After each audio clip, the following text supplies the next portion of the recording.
Hello, everyone. So we're going to be going over how to write poetry today. We've looked at reading poetry a little bit, and now we're going to try to mimic some of the styles that we've seen throughout the last week and a half. By the end of today's enrichment activity, you should be able to apply the 5 basic steps of writing poetry, which we are going to go over, and we will know that we're successful when we can write a 3-stanza poem about something that is on our mind right now. So let's jump on in. There are 5 basic steps for beginners. These can be elaborated on. We can kind of like nitpick a couple of different pieces and different steps within these 5 steps, and we will gradually add in some of those smaller details. But the first step is just to identify what's on your mind. Think of anything that comes to mind, any noun at all, any person, any place, any specific item, anything tangible, or it can be a concept as well.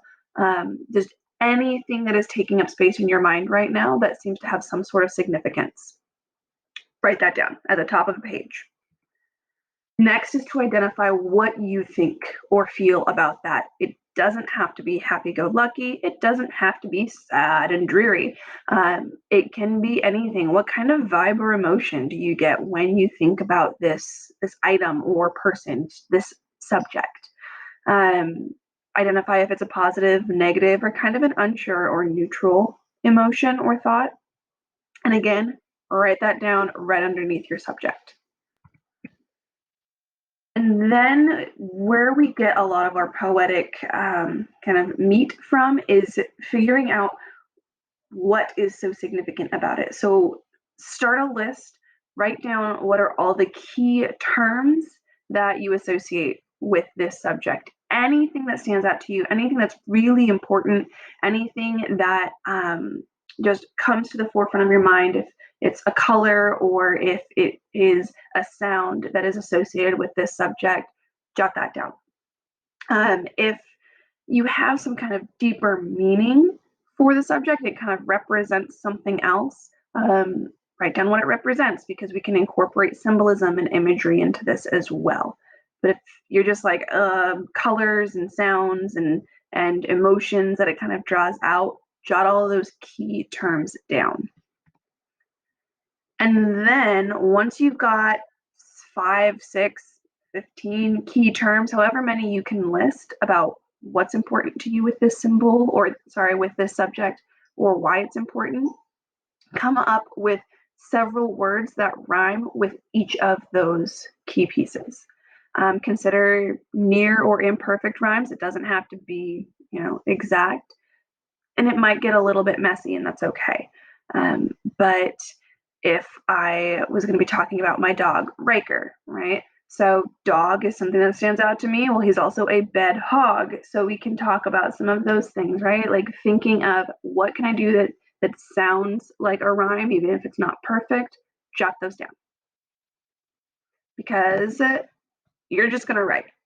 For these first couple of poems that we work on, we're going to be just addressing this subject.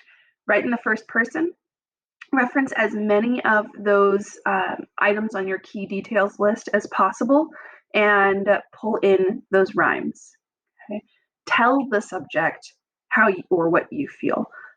Imagine that you are addressing it, you're talking to it, even if it's not a person, pretend, kind of personify it a little bit, and just write a poem.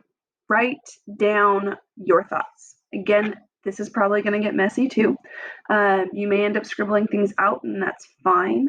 My first draft of a poem, I just scribbled on a grocery bag. Okay, so we can struggle through this, and it's okay, but you're really just trying to tell this subject what it is you feel and what that represents in your headspace. Because poetry is all about expressing your thoughts and feelings, and a lot of the times it's to open up more space so that you can feel more things or think about more. So in order to be successful today, we are going to actually put these into practice. Using these steps, I want you to write a poem of at least 12 lines. The success criteria said breaking it into 3 stanzas. Ideally, we would have 3 stanzas with 4 lines in each. But if you want to kind of like clump things up a little bit differently, go for it. We're going to talk about some more of those details and how to really structure our poetry once we kind of have it written on Friday. But write it in the first person, address your subject, and just tell it what you're feeling. And then you will have your first poem.